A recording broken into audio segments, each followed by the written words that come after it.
사무엘상 11장 함께 읽겠습니다. 암몬 사람 나하스가 올라와서 길르앗 야베스에 맞서 진 침에 야베스 모든 사람들이 나하스에게 이르되 우리와 언약하자 그리하면 우리가 너를 섬기리라 하니 암몬 사람 나하스가 그들에게 이르되 내가 너희 오른 눈을 다 빼야 너희와 언약하리라.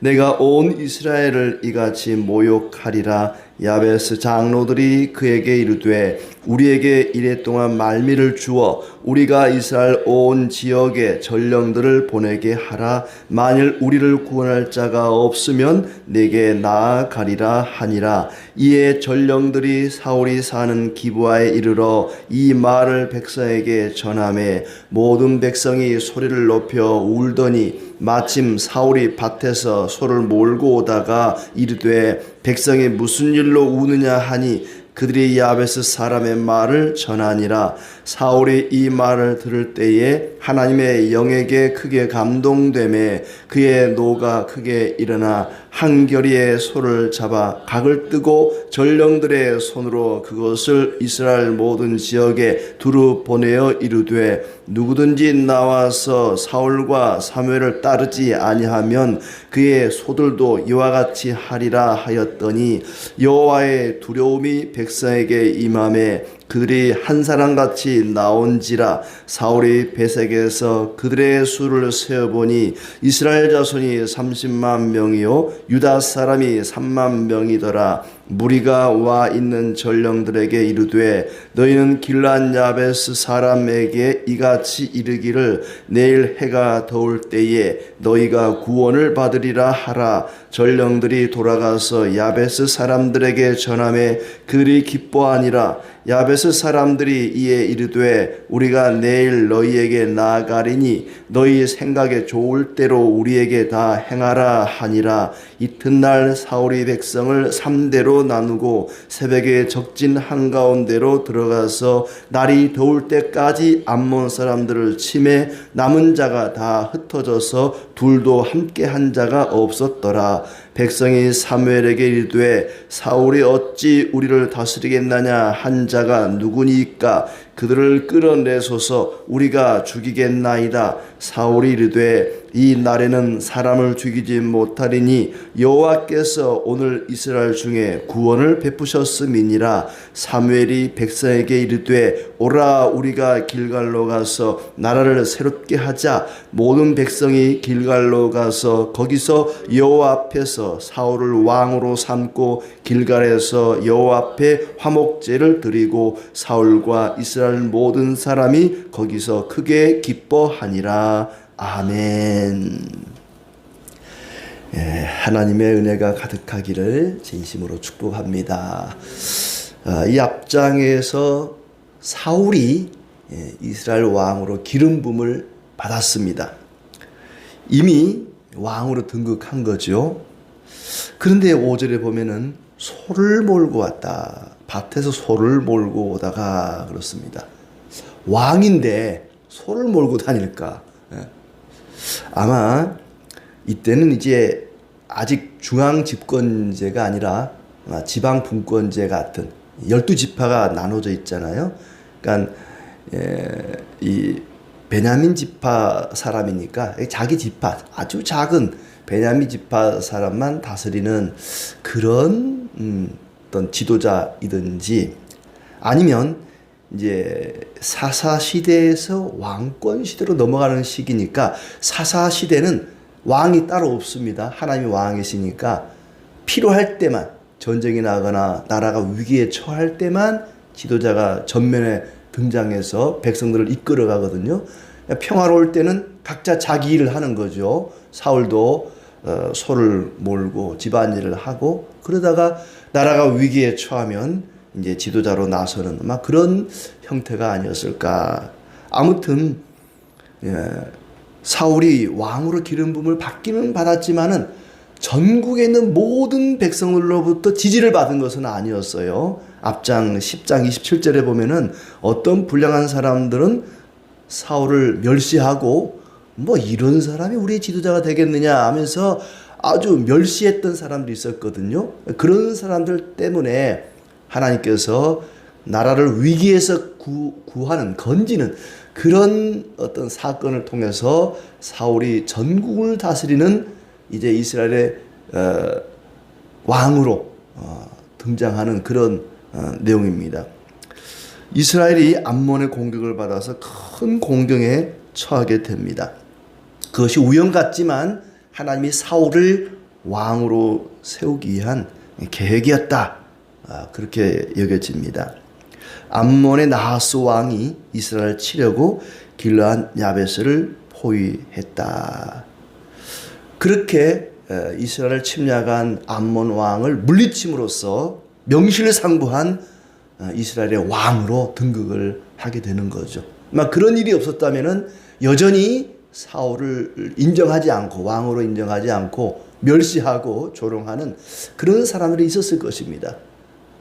그런 사람들 입을 다물도록 확실하게 왕으로 도장을 찍기 위해서 그냥 단순히 기름만 부었다고 해서 왕이 되는 것이 아니라 백성들로부터 완전한 인정과 지지를 받게 하려고 하나님이 암몬의 나하스 왕을 동원했다. 이렇게 여겨집니다.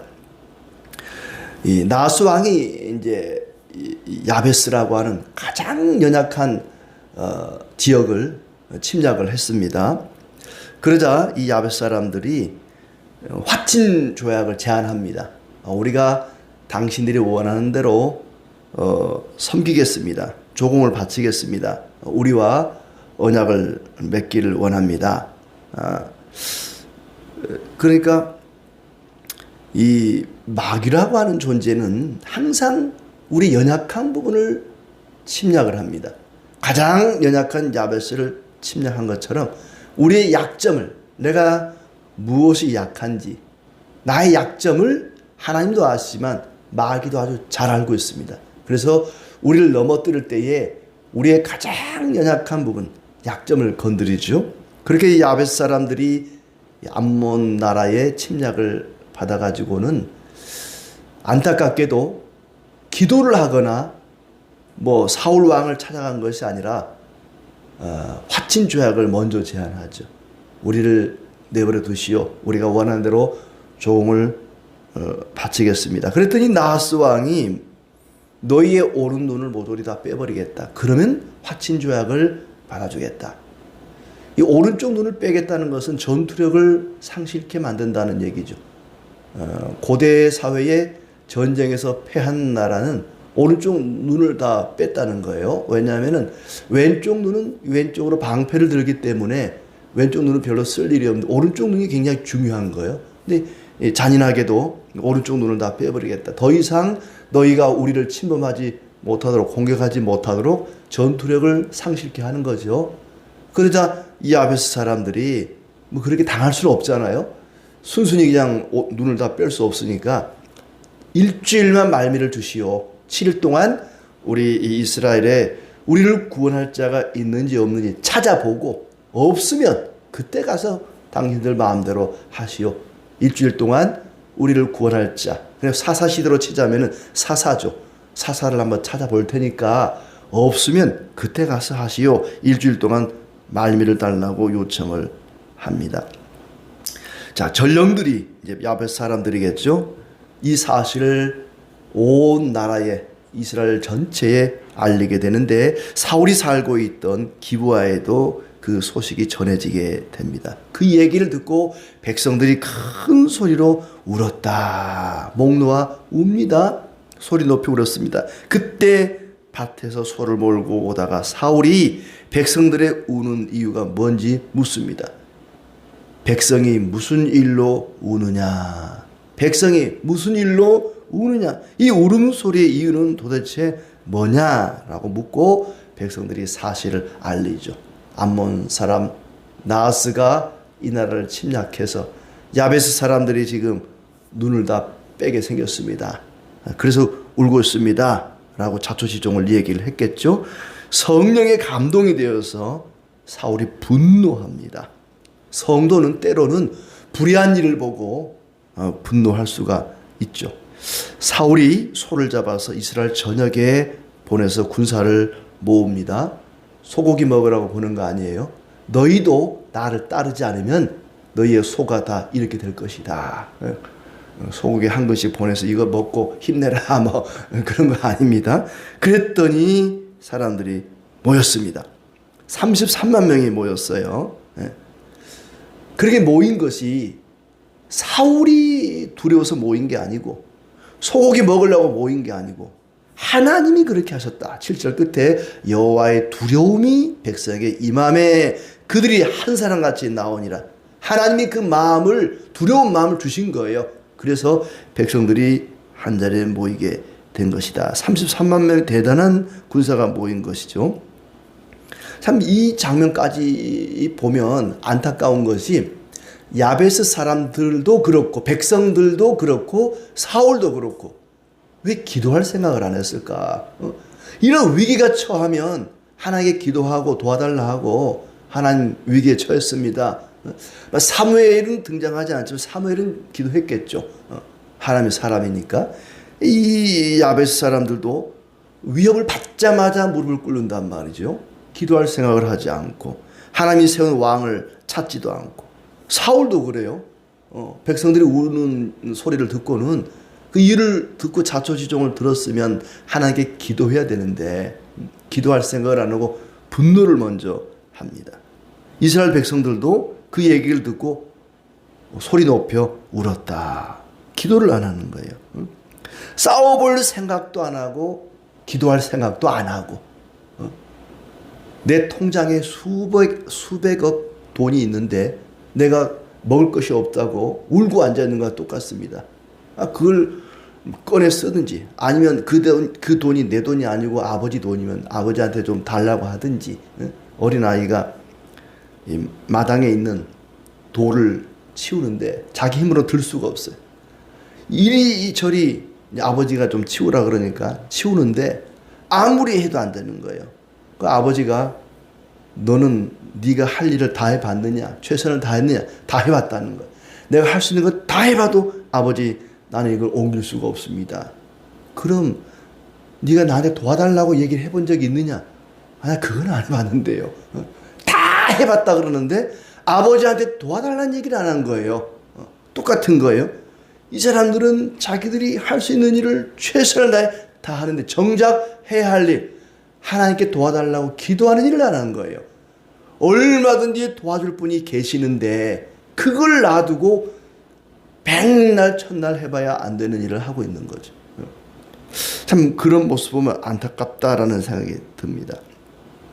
야베스의 전령들에게 내일 해가 뜨거울 때 너희가 구원을 받을 것이라고 야베스 사람들에게 전하라고 그럽니다. 그랬더니 야베스 사람들이 이제 암몬 사람들에게 내일 당신들에게 항복하러 가겠소. 그러니 그때는 당신들이 마음대로 눈을 빼든지 말든지 하고 싶은 대로 하시오 라고 얘기를 합니다. 다음날 아침 일찍 사울이 33만의 그 군사를 이끌고 그걸 세 대로 나누어서 적진 한가운데로 들어가서 날이 더울 때까지 뜨거울 때까지 쳤습니다. 그러자 암몬 사람들이 다 흩어지고 둘도 하나가 되지 못했다. 모조리 전멸을 당하게 된 것이죠. 백성들이 사울을 칭송합니다. 12절에 보면은 사울이 어찌 우리를 다스리겠느냐 한 자가 누구니까 사무엘에게 얘기하는 거죠. 어떤 놈이 사울이 우리를 다스리겠냐 이런 얘기를 했습니까? 그런 말 한 놈 끌고 오십시오. 그 놈을 죽이겠습니다. 10장 마지막 절에 그랬잖아요. 어떤 불량배들이 이르되 이 사람이 어떻게 우리를 구원하겠느냐라고 멸시를 한 거예요. 그 멸시한 놈들이 누굽니까? 이렇게 위대한 왕, 이렇게 용기 있고 힘 있는 사울 왕을 두고 어찌 이 사람이 우리를 다스리겠느냐 이딴 소리 한 놈이 누굽니까? 끌고 오십시오. 우리가 그를 쳐 죽이겠노라. 이런 사람들 때문에 공적이 필요했던 거죠. 사울을 멸시했던 왕으로 인정하지 않았던 이런 불량한 사람들 때문에 이런 아주 혁혁한 공을 세우는 일이 필요했던 것입니다. 멸시한 자들을 찾아서 처단하자 라고 말했을 때 사울이 그들의 말을 듣고 그래 그놈들을 끌어내라 내가 죽이겠다 라고 처단을 했다면 전국적인 지지를 받지 못했을 거예요. 이때는 자비를 베풉니다. 앞에 암몬의 나하스 왕이 공격을 해올 때는 용기를 바랍니다. 분노합니다. 그러나 자기를 멸시했던 자들을 죽이자, 처단하자라고 했을 때는 자비를 베풉니다. 한없이 부드러움으로 그들을 대합니다. 그리고는 13절을 보니까 오늘은 여호와께서 이스라엘을 구원하셨으니 사람을 죽이지 못하리라. 하나님이 우리를 구원하셨습니다. 하나님이 우리를 구원하셨으니 사람을 죽이지 맙시다. 같은 편이니까. 이스라엘은 같은 백성이잖아요. 하나님께 온전히 영광 돌립니다. 암몬 나라를 친 것은, 우리가 전쟁에서 이긴 것은 하나님이 그렇게 하셨습니다. 하나님이 우리를 구원하셨으니, 그랬어요. 여호와께서 오늘 이스라엘 중에 구원을 베푸셨으니 이 사람들을 죽이지 맙시다. 자기가 이겼다고 말하지 않아요. 자기가 물리쳤다고 말하지 않습니다. 여호와께서 우리를 구원하셨습니다. 하나님께 온전히 영광을 돌립니다. 얼마나 겸손한 사람입니까? 모든 영광을 자기가 차지하지 않고 하나님께 돌리고 하나님이 구원하셨습니다. 그리고 죽이자고 했던 그 백성들에게 자비를 베풉니다. 사무엘이 백성들에게 길갈로 가서 사울을 왕으로 세워 나라를 새롭게 하자라고 말하고, 백성들은 그렇게 길갈로 가서 사울을 왕으로 세우고 화목제를 드리고 크게 기뻐했다. 이때까지만 해도 사울은 정말 왕다운 왕, 성도다운 사람이었습니다. 5절에 보면은 백성들이 무슨 일로 우느냐, 백성들의 울음소리를 듣고 무슨 이유로 우느냐, 무슨 일로 우느냐라고 말합니다. 이 말은 내가 슬픔을 해결해 주겠다라는 말이고, 또한 나도 함께 울겠다는 얘기입니다. 이게 진정한 지도자죠. 진정한 지도자는 백성들과 함께 울고 그들의 슬픔을 해결해 주는 사람입니다. 우리 주님이 그런 분이시죠. 백성들의 울음소리를 듣고 시끄럽다, 울지 마라 이렇게 혼내는 것이 아니라 무슨 일로 우느냐, 어찌하여 우느냐, 내가 너희의 슬픔을 해결해 주겠다, 나도 함께 울겠다. 그리고 모든 영광을 하나님께 올려드립니다. 여호와께서 우리를 구원하셨습니다. 그리고 악한 자들과 암몬 나라 나하스와 싸웁니다. 악인과 맞서 싸웁니다. 이게 진정한 성도의 모습이죠. 우는 자들과 함께 울고 죄와 맞서 싸우고 모든 영광을 하나님께 돌리고. 여기까지만 보면은 정말 사울은 훌륭한 왕이다. 암몬의 나하스 왕은 이스라엘 구원할 자가 누구냐? 너희를 구원할 자가 누구라고 일주일 동안 찾아보겠다고 하느냐? 이 사람은 이방의 왕이긴 하지만은 당연히 하나님을 멸시하겠죠. 이스라엘의 구원자가 없다고 생각했습니다. 그래, 일주일 동안 찾아봐라. 너희의 구원자가 있는지 한번 찾아봐라. 쓸데없는 짓 하지 말고 빨리 항복해라. 그런 얘기했죠. 하나님은 때로는 자기 백성이 잘못할 때 징계하지만 그들을 버리지는 않습니다.